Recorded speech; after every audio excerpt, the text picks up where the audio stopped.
ठीक है।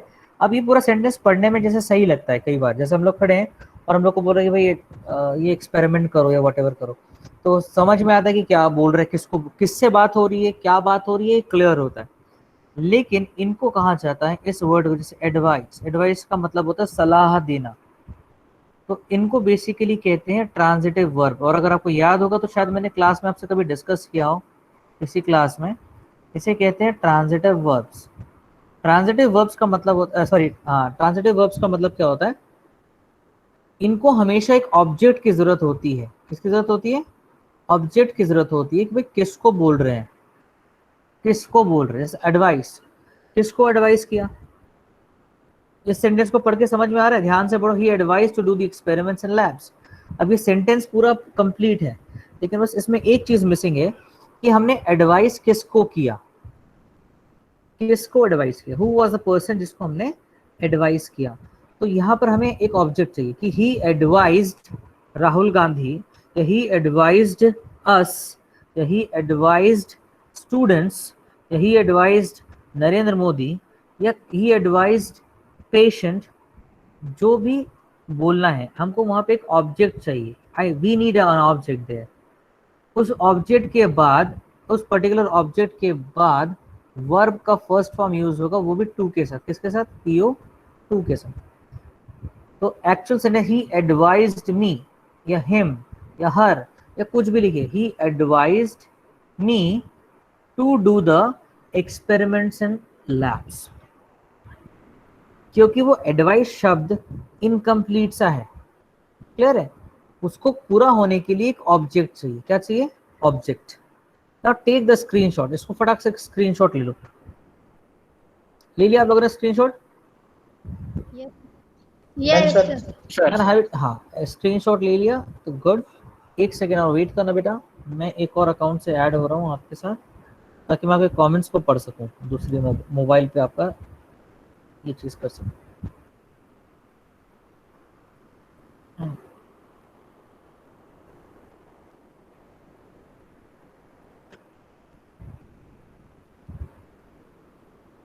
6 कहाँ गया? ये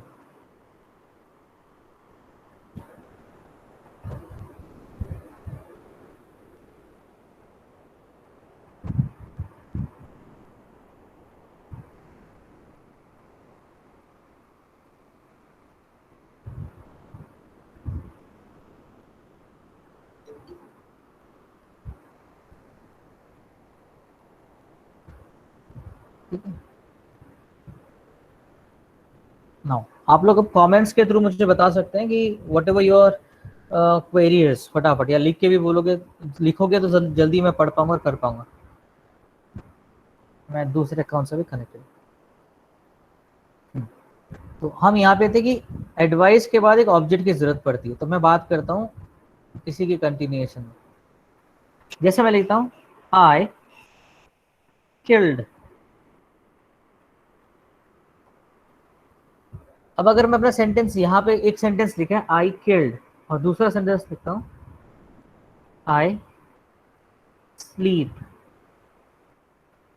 दोनों सेंटेंस में से कौन सा सेंटेंस कंप्लीट लग रहा है और कौन सा सेंटेंस इनकम्प्लीट लग रहा है?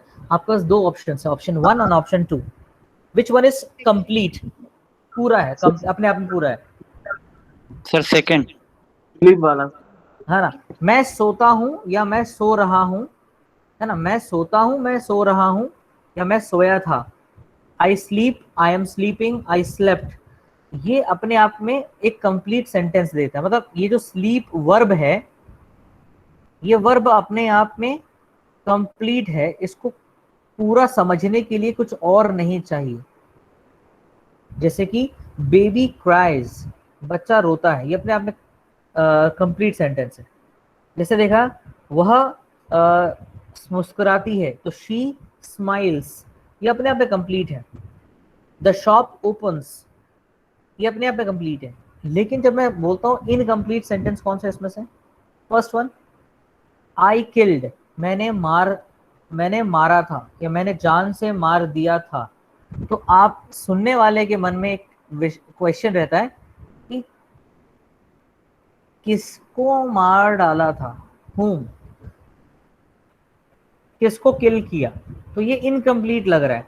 दैट मीन्स मुझे इस किल के बाद कुछ ना कुछ लिखना पड़ेगा। आई किल्ड अ रैट, मैंने एक चूहे को मार डाला था, या फिर I killed him, I killed her, I killed them, I killed Rahul Gandhi, what ever the answer can be. तो कुछ ना कुछ चाहिए, और ये सारी चीजें क्या हो गई, ऑब्जेक्ट। क्या हो गई, ऑब्जेक्ट। तो कह सकते हैं कि बोलो किल, ऑर्डर, एडवाइस, ऐसे कुछ वर्ब हैं जिन वर्ब्स का क्या है, कंप्लीट मीनिंग नहीं होता है बिना किसी ऑब्जेक्ट के। लेकिन स्लीप, क्राई, ऐसे बहुत सारे वर्ड, स्माइल, ऐसे वर्ड्स हैं जिनके कंप्लीट मीनिंग अपने आप में होता है। समझ में आया? तो इन्हीं को कहते हैं ट्रांजिटिव वर्ब और इनट्रांजिटिव वर्ब, जो अपने आप में कंप्लीट होते हैं। वन विच आर कंप्लीट, जो अपने आप में पूरा होता है उसको कहते हैं इन ट्रांजिटिव वर्ब। नाम उल्टा है थोड़ा सा, इनको कहते हैं इन ट्रांजिटिव वर्ब, और जो इनकम्प्लीट होते हैं उन्हें कहते हैं transitive verb. TRANSITIV, transitive verb. तो इसी कैटेगरी में पढ़ रहा था हमारा वो सेंटेंस जो हमने इसके पहले पढ़ा था, एडवाइस, ये उसी में से था कि भाई इसको ऑब्जेक्ट चाहिए। You got my point? तो अगर हमारे एग्जाम में अगर ये क्वेश्चन आता कि he advised to do the experiments in lab, तो ये सेंटेंस गलत होता कि सही होता? ये सेंटेंस गलत होता ना अपने आप में। गलत, गलत क्यों होता? क्योंकि ये सेंटेंस में क्लैरिटी नहीं है कि, क्या क्लैरिटी नहीं है? ये क्लैरिटी नहीं है कि एडवाइस के बाद किसको एडवाइस किया गया, सलाह किसको दी गई है। You got my point? ऐसे वर्ड्स को आप नोट डाउन कर लीजिए, या फिर मैं स्क्रीनशॉट ले लीजिए, मैं आपको ऐसे वर्ड्स की एक लिस्ट दे रहा हूँ। ये रहा आपके वो वर्ड्स का लिस्ट आपके स्क्रीन पर।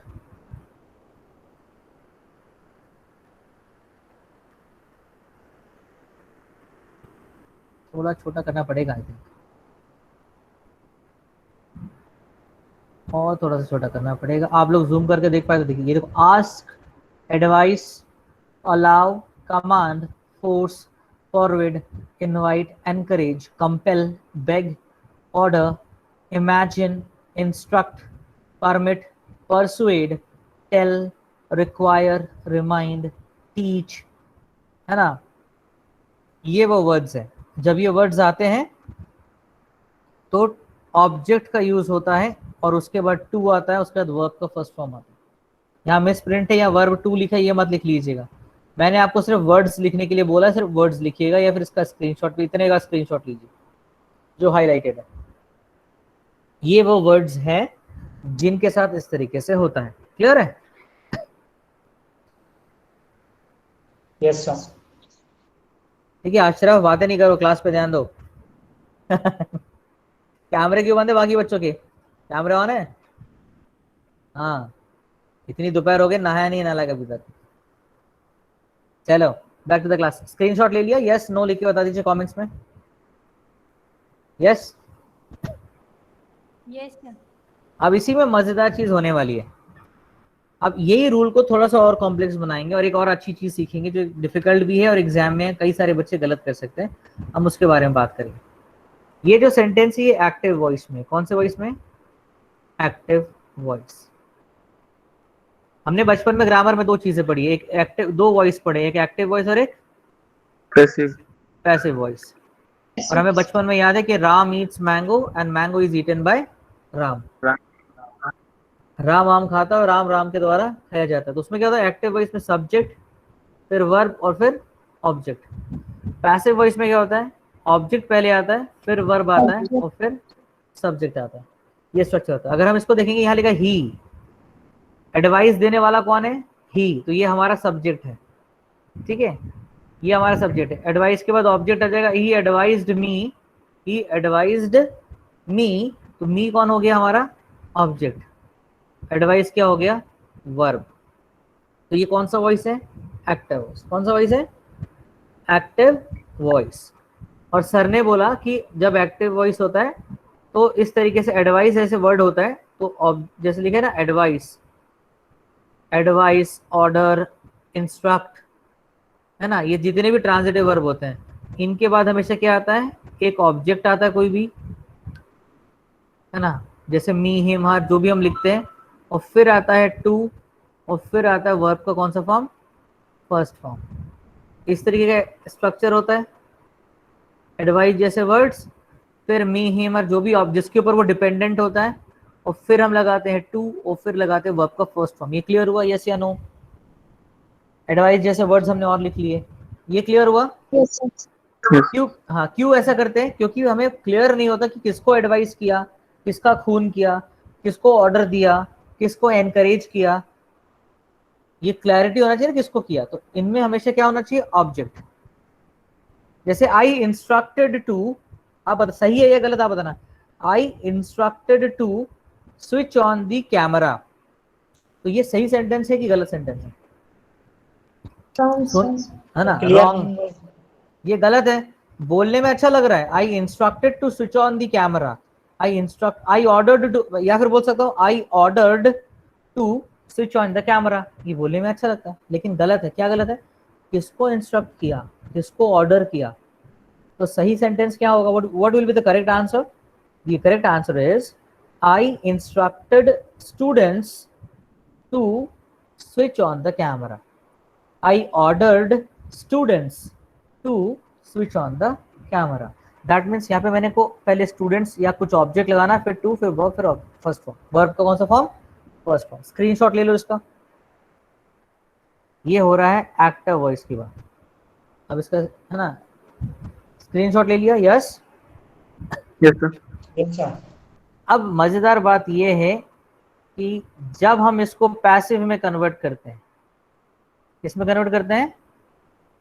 When we convert the sentence, इन्हीं शब्दों को जब हम इन्हीं ट्रांजिटिव वर्ब, या फिर कहें जब हम एडवाइस, एनकरेज, ऑर्डर, इंस्ट्रक्ट, है ना, ऐसे वर्ड्स को, ऐसे शब्दों को जब हम पैसिव में कन्वर्ट करते हैं, मतलब इसी सेंटेंस को उल्टा पैसिव में लिखेंगे, तो हम जैसे ऑब्जेक्ट लिखते थे मी, हिम, हर, स्टूडेंट्स, और फिर टू लगाते थे, और फिर वर्ब का फर्स्ट फॉर्म लगाते थे, ऐसा करते थे ना। तो जब हम इसको रिवर्स करेंगे पैसिव वॉइस में, तो मजेदार बात यह है कि अब हमें ऑब्जेक्ट की जरूरत नहीं पड़ेगी। पैसिव में क्या नहीं लगाना पड़ता है, ऑब्जेक्ट। क्यों नहीं लगाना पड़ता? क्योंकि ऑब्जेक्ट जो होता है वो सेंटेंस के स्टार्टिंग में ही आ जाता है। यहाँ तो लास्ट में रहता है, यहाँ पे वो स्टार्टिंग में ही आता है। जब पहले ही आ जाता है तो वर्ब के बाद उसको लगाने की जरूरत नहीं पड़ती है। तो जैसे कि फॉर एग्जाम्पल, मैंने इतना क्यों बोला, इसका स्क्रीनशॉट ले लो, फिर आप इसके स्ट्रक्चर में डिफरेंस को समझिए। स्क्रीनशॉट ले लिया है तो मैं इसी का स्ट्रक्चर आपको समझाता हूँ किस तरीके से था। क्या लिखा, he advised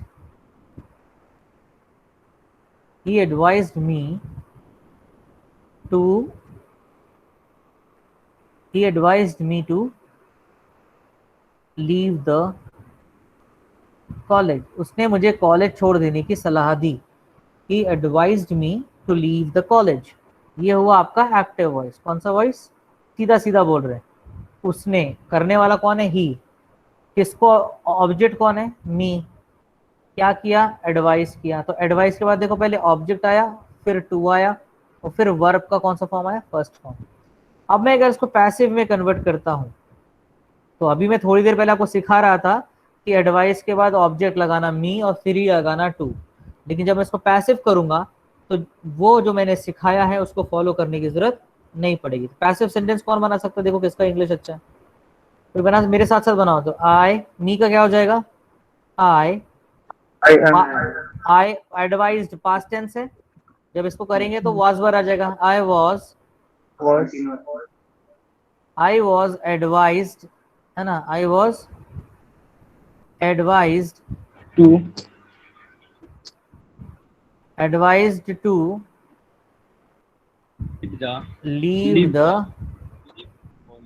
leave the college by, he का क्या हो जाएगा?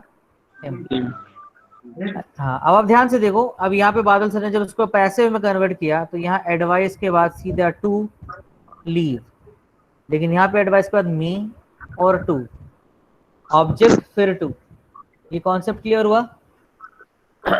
इसका स्क्रीनशॉट ले लो, लेने के बाद यस लिख दो। डिफिकल्ट है, जितना सुनने में कॉम्प्लिकेटेड लगा उतना ही डिफिकल्ट एग्जाम में पल्ले नहीं पड़ती छोटी छोटी चीजें, है ना। अब देखो इसका एग्जाम्पल देखो यहाँ पे, he advised to do it by me, ये गलत है, Yes, sir. है ना।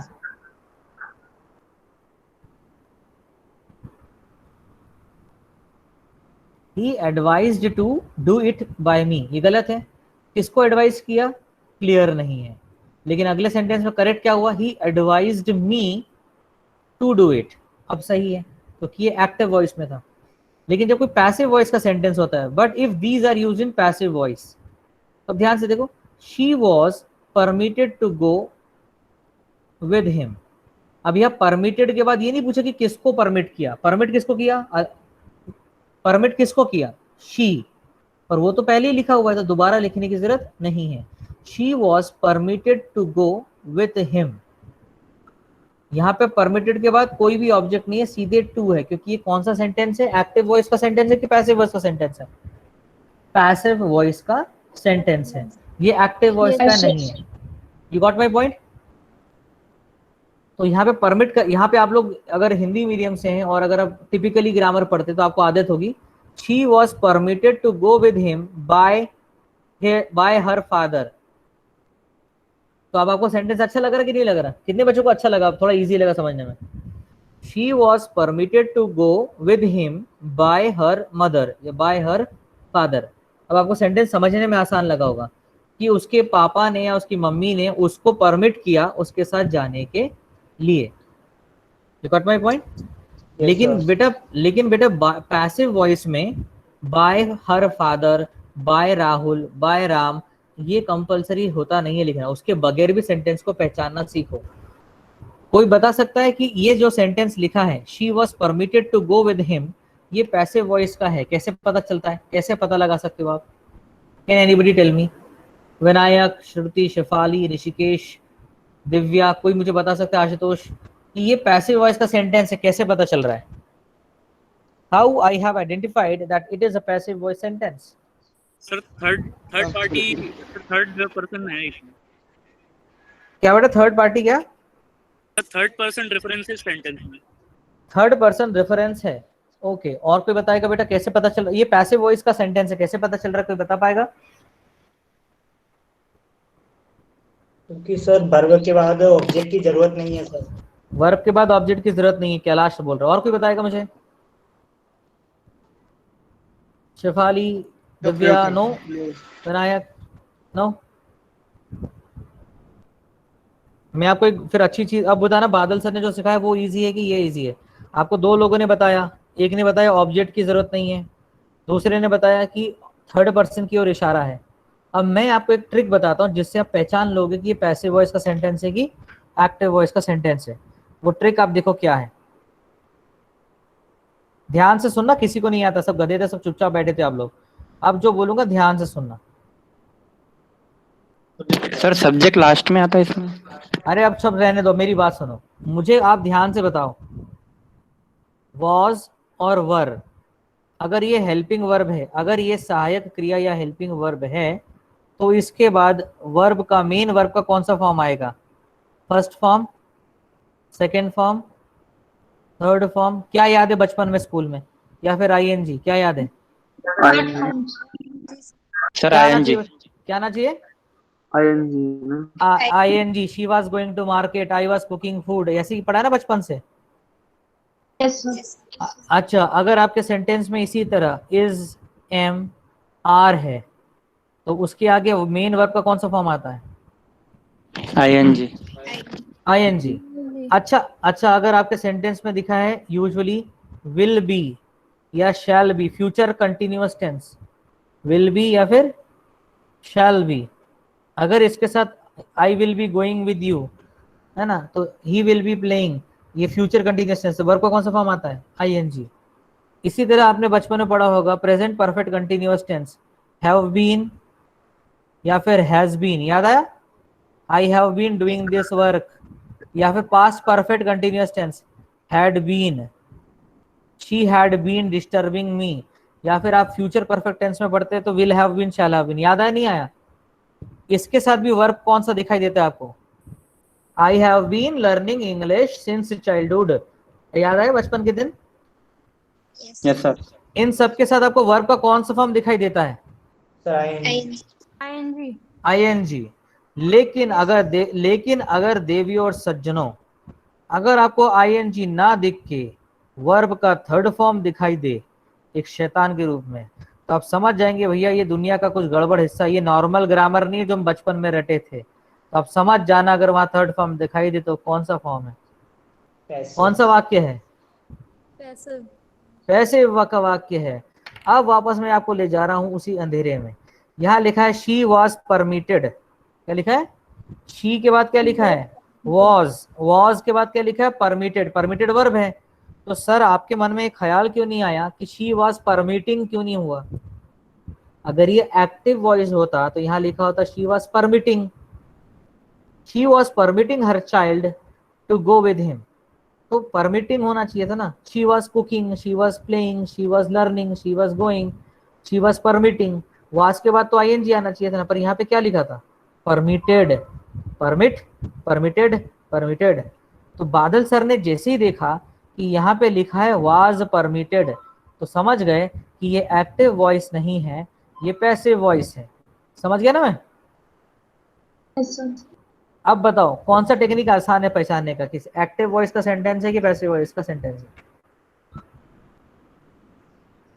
जो आपने बताया, जो मैंने बताया ना। अब आप अगर कोई भी अगर आपसे कभी भी कहेगा, अगर आप लोग दिन भर में न जाने कितनी बार ये सेंटेंस बोलते हो, you should be very clear कि आपको ये पता होना चाहिए कि एक्टिव पैसिव देखना उतना टफ नहीं है ट्रांसलेट करना। जैसे अगर किसी ने बोला है कि शी इज इंसल्टेड, और यहां लिखा है शी इज इंसल्टिंग, इसमें से एक्टिव कौन सा, पैसिव कौन सा है? First passive. फर्स्ट है सर, फर्स्ट पैसिव है सर, ये पैसिव वॉइस है और ये एक्टिव। और दोनों सेंटेंस वन सेंटेंस टू। अब मुझे ये बताओ कि उसकी इंसल्ट कहाँ हो रही है, पहले में कि दूसरे में? उसकी बेइज्जती कहाँ पर हो रही है, सेंटेंस वन में हो रही है कि सेंटेंस टू में हो रही है? फर्स्ट में सर। फर्स्ट में सर। फर्स्ट वाला पैसिव है, यहाँ पर ये ऑब्जेक्ट है, उसकी इंसल्ट हो रही है, और इंसल्ट करने वाला सब्जेक्ट कोई और है, by sir, by madam, by father, by Rahul, वो कोई और है, पर यहाँ पे उसकी इंसल्ट हो रही है। और वो इंसल्ट कहाँ कर रही है? वो इंसल्ट कहाँ, कौन सा सेंटेंस में कर रही है, पहले में कि दूसरे में? दूसरे में सर। दूसरे में वो एक्टिव वॉइस है, यहाँ पर वो सब्जेक्ट है। शी इज इंसल्टिंग राहुल, वो राहुल की इंसल्ट कर रही है। So you got my point कि पहले सेंटेंस में उसकी इंसल्ट हो रही थी और दूसरे सेंटेंस में उसकी इंसल्ट, वो पहले सेंटेंस में उसकी इंसल्ट हो रही है और दूसरे में वो इंसल्ट कर रही है। अंतर समझ में है? और पहचानना कितना इजी है। यहाँ पर इज के बाद वर्ब का थर्ड फॉर्म है और यहाँ पे इज के बाद वर्ब का आईएनजी फॉर्म है, जो बचपन में पढ़ा था basic. Now you got it clear? अब हमने जो पढ़ा आज का एक रूल, जो सबसे डिफिकल्ट रूल था शुरुआत का, वो मैंने पढ़ाया, वो ये था कि ask, advice, allow, command, force, forbid, invite, encourage, instruct, permit, persuade, tell, require, remind, teach. अगर हम इनको एक्टिव वॉइस में यूज करते हैं तो हमें इनके बाद पहले ऑब्जेक्ट लगाना पड़ता है, जैसे कि मी या हिम, और फिर आता है टू, और फिर आता है वर्ब का फर्स्ट फॉर्म। वही अगर इन्हीं वर्ड्स को, अगर सेम सेट ऑफ वर्ड्स, इन्हीं वर्ड्स को अगर हम पैसिव में यूज करते, कहाँ यूज करते हैं? पैसिव वॉइस में, तो इस तरीके का ऑब्जेक्ट लगाने की जरूरत नहीं पड़ती है। क्यों? क्योंकि वो ऑब्जेक्ट सेंटेंस के स्टार्टिंग में ही लगा होता है। तो that was your very first and very important rule that we have gone through. अब आगे चले, दूसरा एक और रूल देखते हैं। छोटा सा है, अगला रूल छोटा है और बहुत इजी है। अगर मैं यहाँ लिखता हूं आई नो टू टीच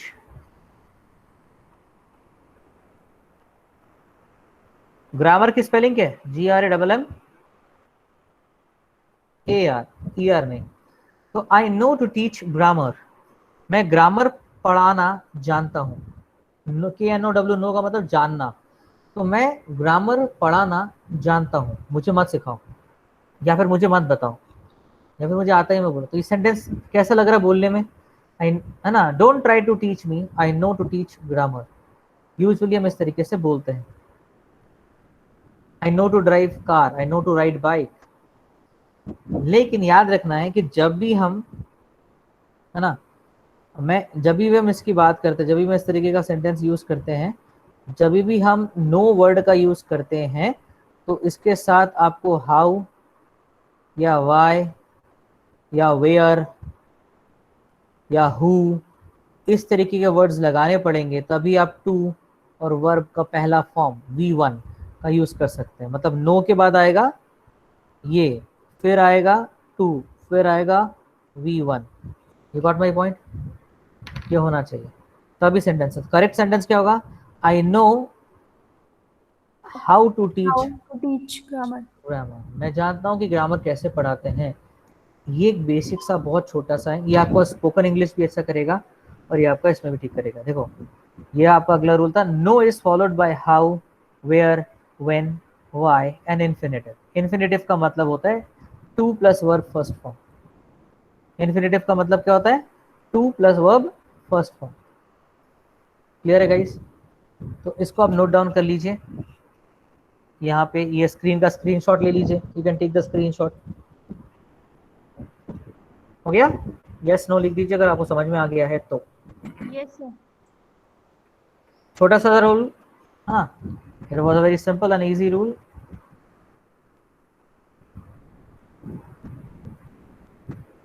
अगला रूल देखते कौन से कर सकते हैं आपके साथ।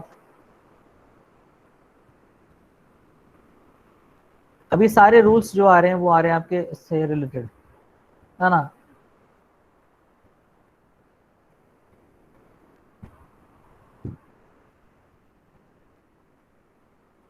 ये वाला करो, ये important.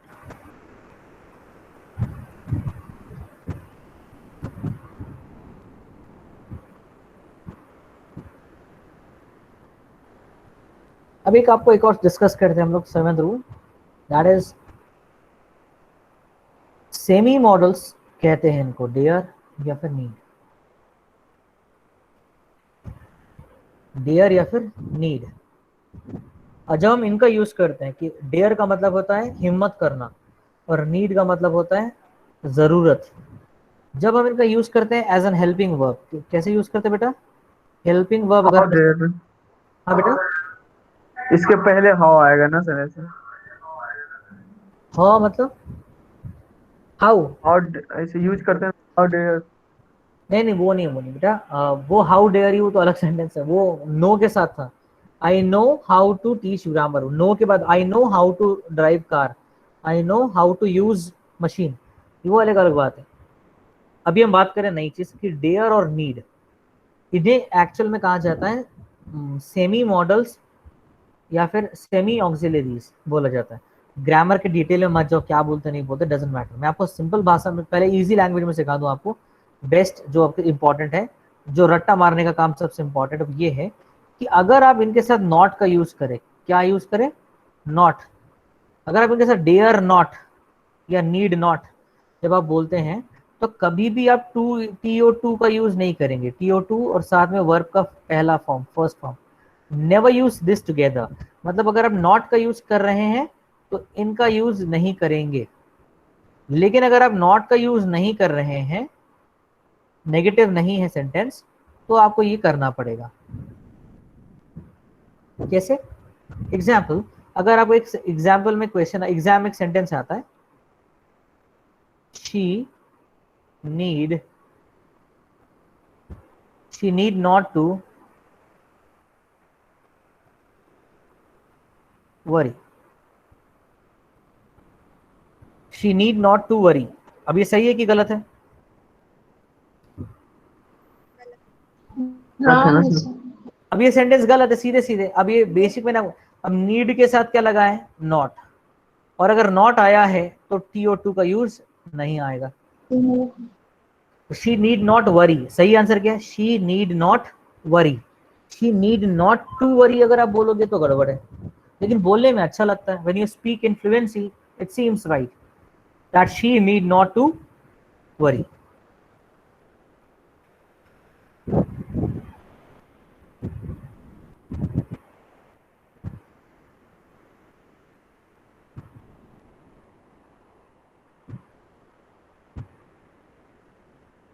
She need not worry.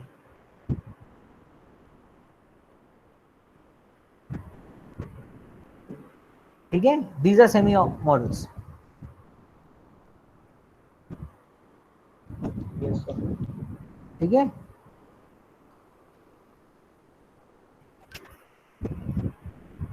लेकिन भैया अगर हम इसको नॉट के साथ यूज ना करें, अगर हम इसको सिंपल ऐसे लिखे,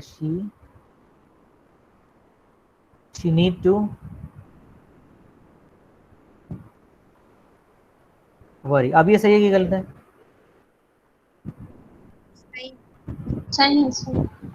अब यहाँ पर ये सही है, यहाँ पर ये गलत है, क्योंकि अब यहाँ पे नीड के साथ कोई भी नॉट का प्रयोग नहीं है, इसीलिए यहाँ पे टू आएगा। तो यही मैंने ऊपर लिखा कि डेयर और नीड के साथ क्या कॉन्सेप्ट है, अगर इनके साथ नॉट का यूज हुआ है, NOT नॉट का यूज हुआ है, तो आप TO2 का यूज नहीं करेंगे।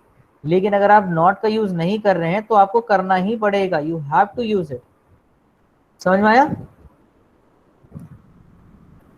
ये रूल समझ में आया बेटा? Yes, sir. काफी बार एग्जाम में पूछा जाता है। स्क्रीनशॉट ले लिया? अब देखो यहाँ पे लिखा है you need not to work hard, you need not to work hard. अभी सही है कि गलत है? गलत है, इनकरेक्ट है, it is incorrect. Why? Because need के साथ क्या लगाते हैं यहाँ पे? नॉट। अगर नॉट है तो यहाँ पे TO2 नहीं आएगा। समझ में आया? वही करेक्ट आंसर क्या है? You need not work hard. तो मैं सिर्फ TO2 को गायब कर देना। You got my point? Yes, sir. Very good. ऐसे ही बेटा हैड वेटर के साथ भी होता है, हैड सून के साथ भी होता है। ये इंपॉर्टेंट अभी उतना नहीं है।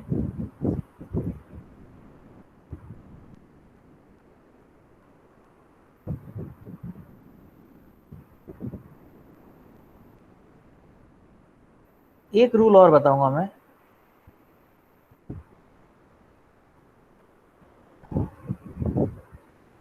एक अच्छा सा रूल और बताऊंगा, अच्छा सा लास्ट एक और रूल हम लोग देखते हैं।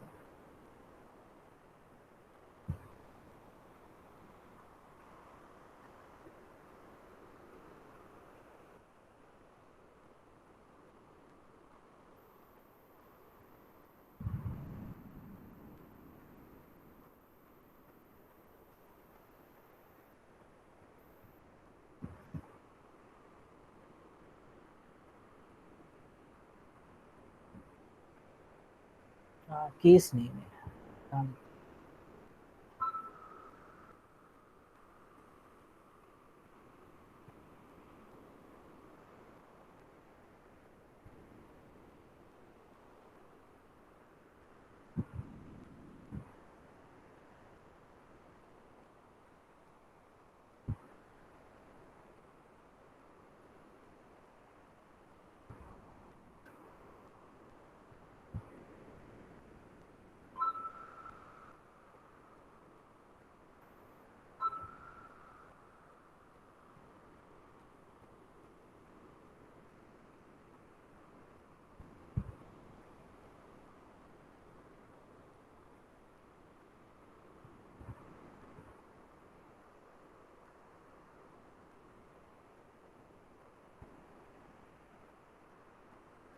अब देखो सेंटेंस पढ़ो। Being a Covid patient doctor advised him to stay in quarantine.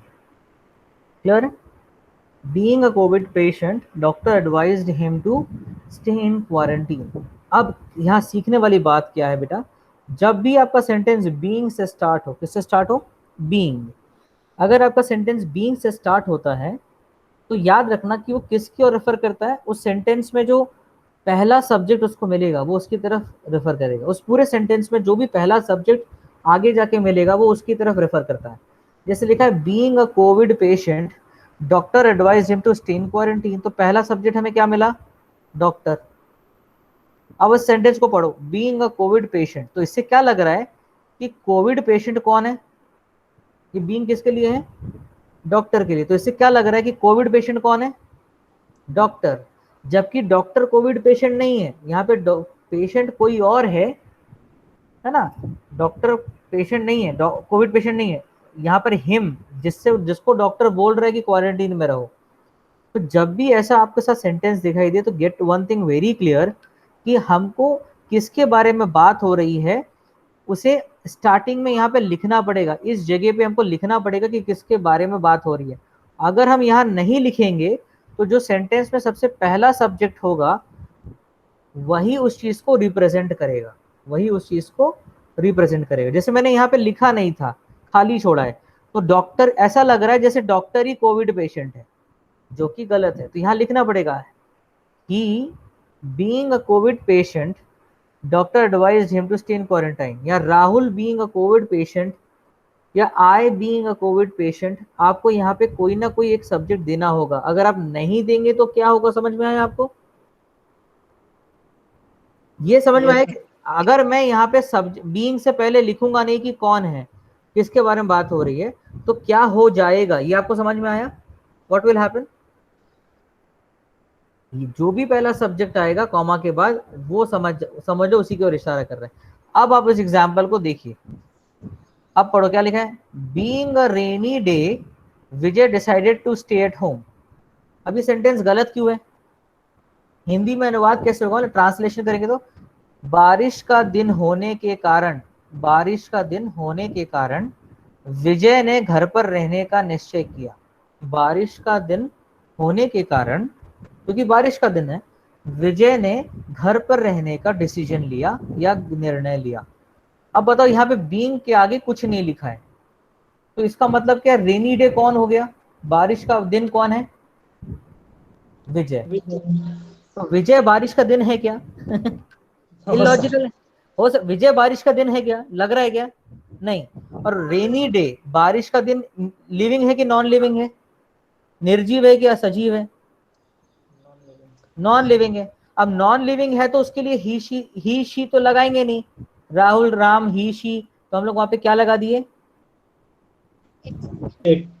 It. अब सेंटेंस अच्छा लग रहा है। It being a rainy day Vijay decided to stay at home. क्योंकि अगर मैं ये इट नहीं लगाता, अगर मैं ये इट नहीं लगाता तो ये जो रेनी डे है ये किसके ऊपर चला जाता? विजय डे, विजय। तो ऐसा लगता है जैसे विजय ही रेनी डे है। यस है ना? है ना? समझ में आया? Yes sir. तो ये एक सिंपल सा रूल है, बहुत आसान सा है, आपको समझ में आना चाहिए। Being a hot day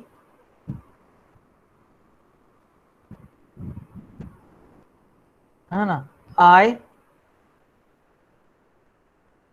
I decided to on the AC। सही है कि गलत है? It's right or wrong? Wrong.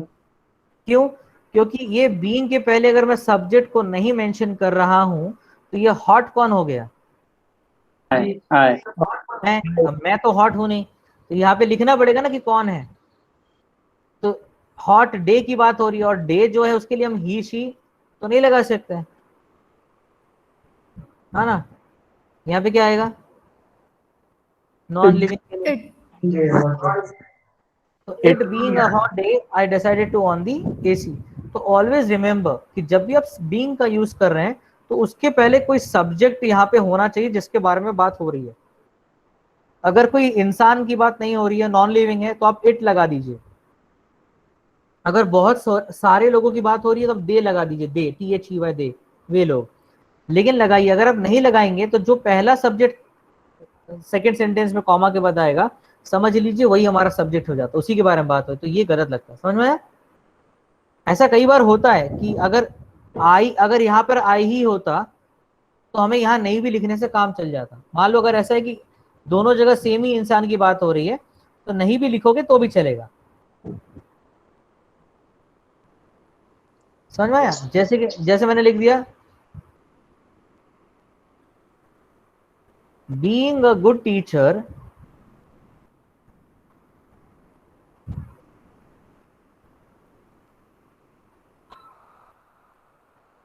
I always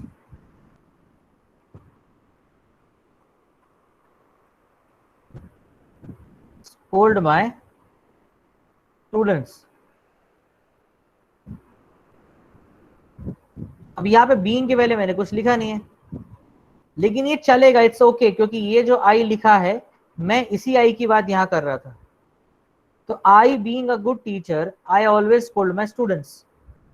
अब यहाँ पर भी आई है, यहाँ पर भी आई, एक ही आदमी है। अब एक ही आदमी की बात हो रही है, इसीलिए अगर मैं यहाँ पे नहीं भी लिखूं तो ज्यादा अच्छा है, बोलने में अच्छा लगता है।